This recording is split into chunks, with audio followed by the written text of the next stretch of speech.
Assalamualaikum warahmatullahi wabarakatuh. Alhamdulillah, assalatu wassalamu ala rasulillah Sayyidina wa maulana Muhammad wa ala alihi wa sahbihi ajma'in, amma ba'du. Peperangan Uhud terjadi karena para tokoh Quraisy yang tidak terbunuh pada perang Badar bersepakat untuk membalaskan dendam orang-orang yang terbunuh di Badar. Mereka ingin membentuk pasukan besar guna menghadapi Nabi Muhammad SAW beserta pengikutnya dengan dukungan dana dari seluruh kekayaan yang dibawa oleh kafilah Abu Sufyan. Keinginan ini akhirnya disetujui oleh seluruh kaum Quraisy dengan didukung pula oleh unsur-unsur yang dikenal dengan nama Al-Ahabishi, yaitu suku-suku lain di sekitar Mekah yang terikat dengan perjanjian dengan suku Quraisy. Mereka bahkan mengerahkan kaum wanita untuk mencegah larinya para tentara dari medan perang apabila kaum muslimin melancarkan serangan kepada mereka. Kaum Quraisy keluar meninggalkan Mekah dengan 3.000 pasukan. Setelah mendengar kabar tersebut, Rasulullah SAW lalu mengadakan musyawarah dengan para sahabatnya.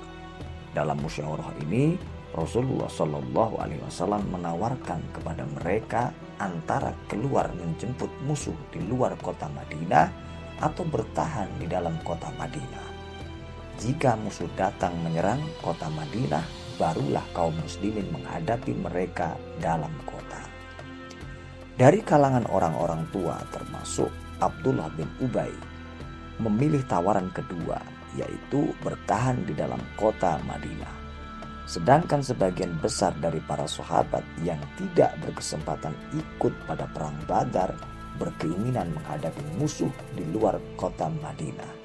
Mereka berkata, "Wahai Rasulullah, bawalah kami keluar menghadapi musuh kita, agar mereka tidak menganggap kita takut dan tidak mampu menghadapi mereka." Golongan orang-orang ini terus saja mendesak Rasulullah SAW agar mau melakukan perang di luar Madinah.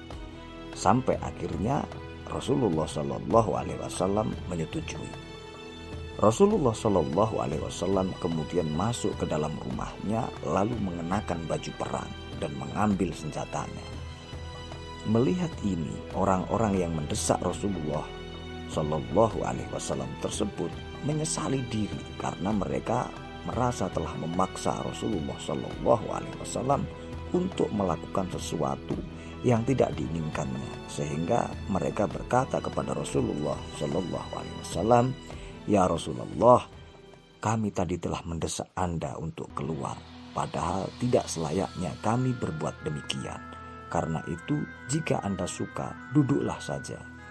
Rasulullah SAW kemudian menjawab, "Tidak pantas bagi seorang nabi apabila telah memakai pakaian perangnya untuk meletakkannya kembali sebelum perang." Nabi Muhammad SAW kemudian keluar dari Madinah bersama 1.000 orang pasukannya. Beliau dan pasukannya menuju Uhud pada hari Sabtu tanggal 7 Syawal, tepat 32 bulan setelah beliau hijrah. Ketika di tengah perjalanan antara Madinah dan Uhud, Abdullah bin Ubay bersama sepertiga pasukan, umumnya mereka terdiri atas para pendukungnya, mereka melakukan desersi dan pulang dengan alasan yang dikemukakan oleh Abdullah bin Ubay. Dia berkata, dia atau Nabi SAW tidak menyetujui pendapatku, bahkan menyetujui pendapat anak-anak ingusan dan orang-orang awam. Kami tidak tahu untuk apa harus membunuh diri kami sendiri.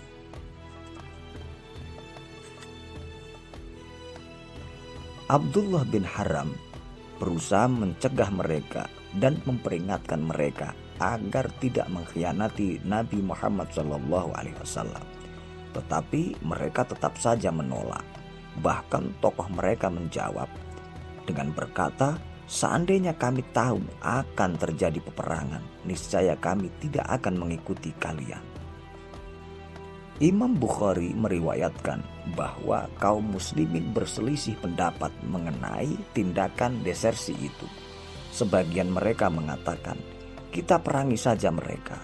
Sedangkan sebagian yang lain mengatakan, "Biarkanlah mereka." Selanjutnya turunlah firman Allah Subhanahu wa taala mengenai hal ini dalam surat An-Nisa ayat 88 yang artinya, "Maka kamu menjadi dua golongan dalam menghadapi orang-orang munafik, padahal Allah telah membalikkan mereka kepada kekafiran disebabkan usaha mereka sendiri. Apakah kamu ingin memberi petunjuk kepada orang-orang yang telah disesatkan oleh Allah? Siapapun yang disesatkan oleh Allah, sekali-kali kamu tidak akan mungkin mendapatkan jalan untuk memberi petunjuk kepadanya." Dalam menghadapi peperangan ini, sebagian sahabat mengusulkan supaya meminta bantuan kepada orang-orang Yahudi, mengingat mereka terikat perjanjian untuk tolong-menolong dengan kaum muslimin. Akan tetapi Rasulullah SAW kemudian bersabda, "Kita tidak akan pernah meminta bantuan kepada orang-orang musyrik untuk menghadapi orang-orang musyrik." Rasulullah SAW kemudian bersama para sahabatnya, jumlah mereka tidak lebih dari 700 pasukan. Mereka mengambil posisi di sebuah dataran di lereng gunung dan membentengi diri di balik gunung menghadap ke arah Madinah. Beliau menempatkan 50 pasukan pemanah di atas bukit yang terletak di belakang kaum muslimin itu. Rasulullah SAW menunjuk Abdullah bin Jubair sebagai pimpinan pasukan pemanah. Kepada pasukan pemanah, Rasulullah SAW berpesan, "Berjagalah di tempat kalian ini dan lindungilah pasukan kita dari belakang. Bila kalian melihat pasukan kita berhasil mendesak dan menjarah musuh, janganlah sekali-kali kalian turut menjarah. Demikian pula, andai kalian melihat pasukan kita banyak yang gugur, janganlah kalian bergerak membantu." Pada hari menjelang perang Uhud, Rasulullah SAW memegang sebilah pedang. Kemudian bertanya kepada pasukannya, "Siapakah di antara kalian yang sanggup memenuhi fungsi pedang ini?" Abu Dujanah maju seraya menjawab, "Aku sanggup memenuhi fungsinya." Ia kemudian menerima pedang tersebut dari tangan Rasulullah SAW. Ia kemudian mengeluarkan selembar kain merah lalu diikatkannya di kepala. Hal ini merupakan kebiasaan dari Abu Dujanah jika ingin berperang sampai mati. Kemudian dia berjalan mengelilingi barisan dengan membanggakan diri. Melihat ini, Rasulullah SAW bersabda, "Sesungguhnya cara berjalan seperti itu dimurkai oleh Allah Subhanahu wa taala, kecuali pada tempat seperti ini." Menjelang perang Uhud, salah seorang pemuda yang bernama Rafi bin Hudaij dan Samurah bin Jundab, keduanya masih berusia 15 tahun. Mereka meminta kepada Rasulullah SAW untuk ikut serta dalam peperangan ini. Karena terlalu muda, Rasulullah SAW menolak permintaan tersebut. Setelah kemudian dijelaskan kepada beliau bahwa Rafi itu adalah ahli memanah, maka Rasulullah SAW kemudian membolehkannya. Samurah bin Jundab pun kemudian menghadap Rasulullah SAW. Ia berkata, "Demi Allah, aku bisa membanting Rafi." Rasulullah SAW pun membolehkannya juga akhirnya. Rasulullah SAW kemudian menyerahkan panji kepada Mus'ab bin Umair. Sementara itu, pasukan sayap kanan kaum musyrikin dipimpin oleh panglimanya yang bernama Khalid bin Walid, dan sayap kiri dipimpin oleh Ikrimah bin Abu Jahal. Perang pun berlangsung sangat dahsyat. Dalam pertempuran ini, kaum muslimin berhasil menyerang kaum musyrikin secara mengagumkan, terutama Abu Dujanah, Hamzah bin Abdul Muthalib, dan Mus'ab bin Umair. Mus'ab bin Umair gugur di hadapan Rasulullah SAW. Kemudian panji diambil alih oleh Ali bin Abi Thalib. Tidak lama kemudian Allah Subhanahu wa Ta'ala menurunkan pertolongannya kepada kaum muslimin, sehingga kaum musyrikin lari terbirit-birit tanpa menghiraukan wanita-wanita mereka yang menyumpah serapah kepada mereka. Kaum muslimin terus mengejar seraya mengumpulkan barang rampasan. Melihat ini, pasukan pemanah yang bertugas mengawal di atas bukit tertarik untuk turun mengambil barang-barang rampasan bersama para sahabat yang lain. Kecuali pimpinan mereka, yakni Abdullah bin Jubair, bersama beberapa orang yang tetap setia menjaga bukit. Mereka berkata, "Aku tidak akan melanggar perintah Rasulullah SAW." Melihat bukit yang sudah tidak lagi terjaga kecuali oleh beberapa orang itu, Khalid bin Walid bersama pasukannya pun melancarkan serangan balik dan diikuti oleh Ikrimah, sehingga mereka berhasil membunuh pasukan pemanah yang masih setia mengawal bukit, termasuk Abdullah bin Jubair. Mulailah mereka melancarkan serangan balik kepada kaum muslimin dari arah belakang. Pada saat itulah kaum muslimin terhenyak. Mereka mulai terdesak dan diliputi oleh rasa takut, sehingga mereka berperang dengan tidak teratur lagi. Pasukan musyrikin semakin gencar melancarkan serangan sampai mereka berhasil mendekati tempat Rasulullah SAW berada. Bahkan mereka berhasil melempari Rasulullah SAW dengan batu sehingga beliau terluka parah pada bagian rahanya. Sambil mengusap darahnya yang mengalir di wajahnya, Rasulullah SAW bersabda, "Bagaimana mungkin suatu kaum dapat mendapat kemenangan, sedangkan mereka mengalirkan darah di wajah nabinya yang mengajak mereka kepada jalan Allah Subhanahu wa Ta'ala." Sayyidah Fatimah kemudian datang membersihkan darah dari wajahnya, sedangkan Ali mencucinya dengan air. Setelah dilihat darah tetap mengucur, akhirnya Fatimah mengambil pelepah kering, lalu dibakarnya sampai menjadi abu.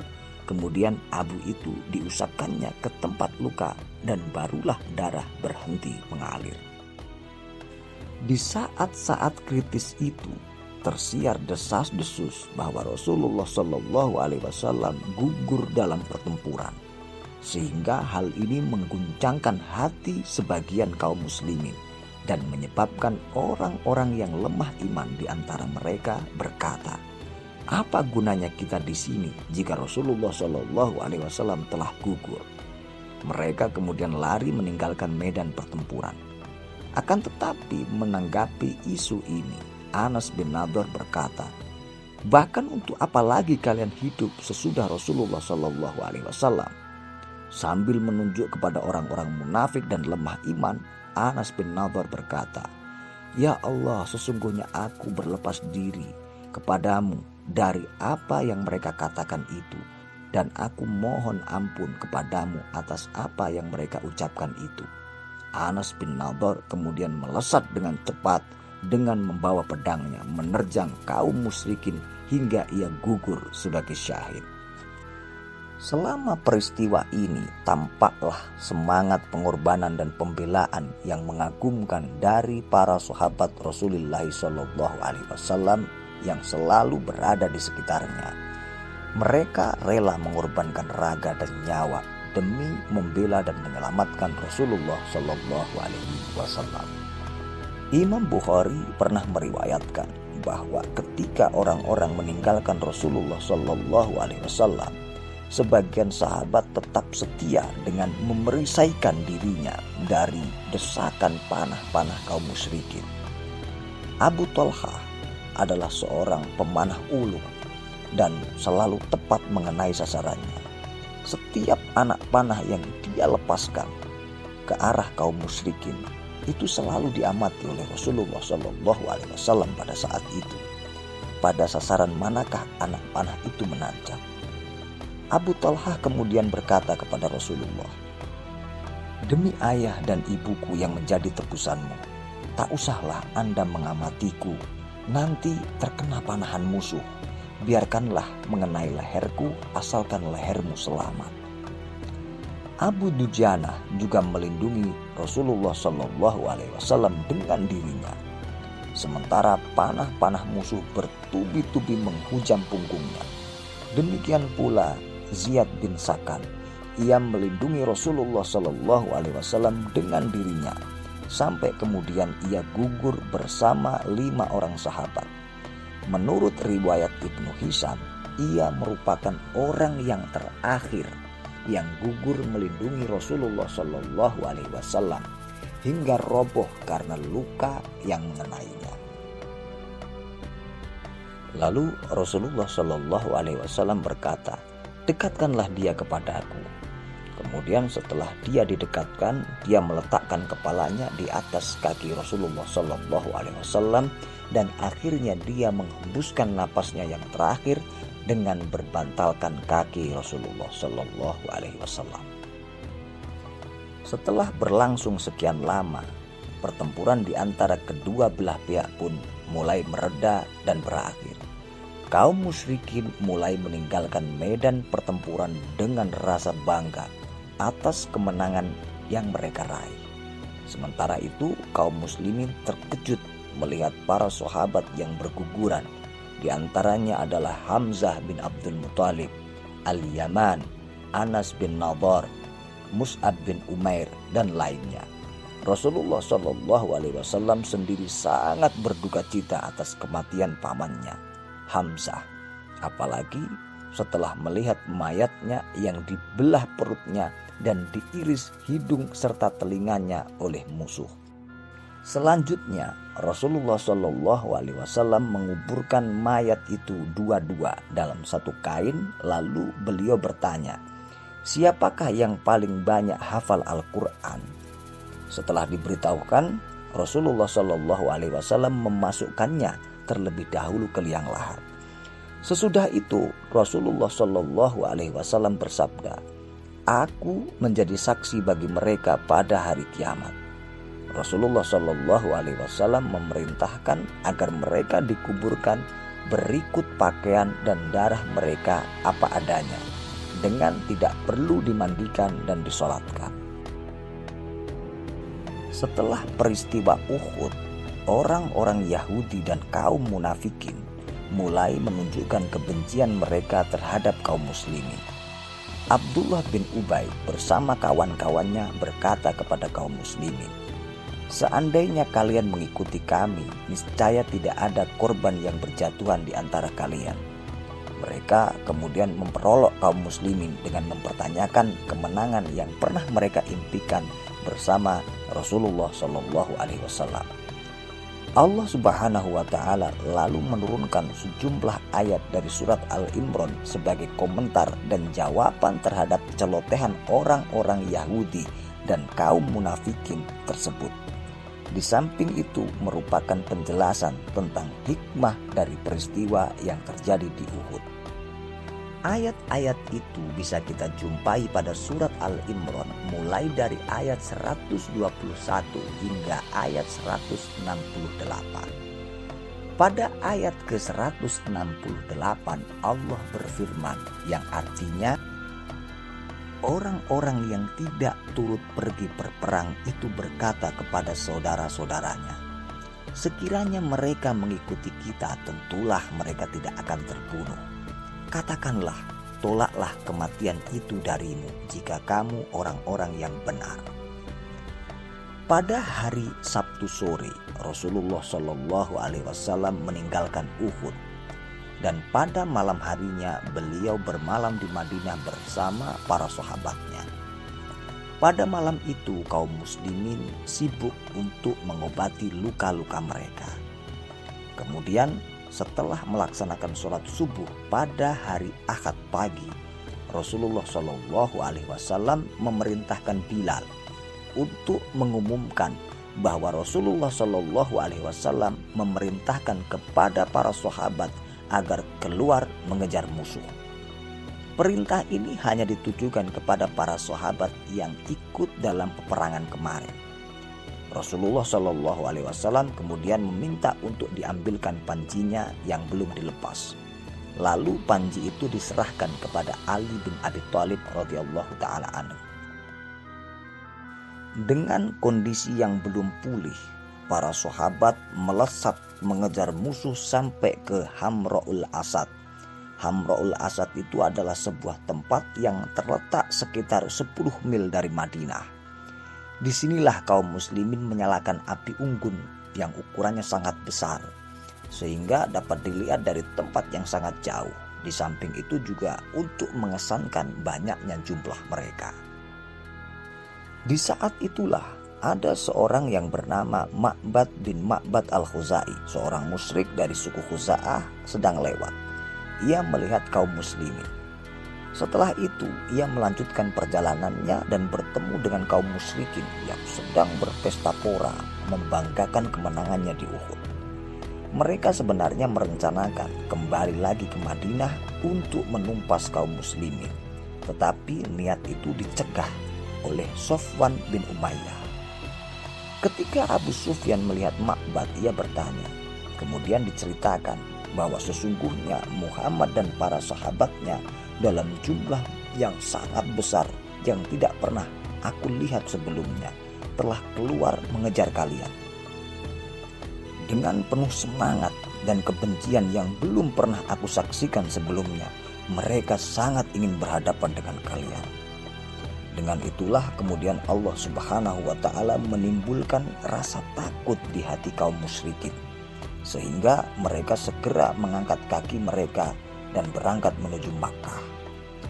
Rasulullah Shallallahu Alaihi Wasallam tinggal di Hamra'ul Asad pada hari Senin dan Selasa. Rabu beliau kembali ke Madinah. Demikianlah tadi pembahasan singkat kita berkaitan dengan peristiwa Perang Uhud. Semoga ini menjadi pengetahuan yang bermanfaat bagi kita semua dan semoga Allah meridhai kita.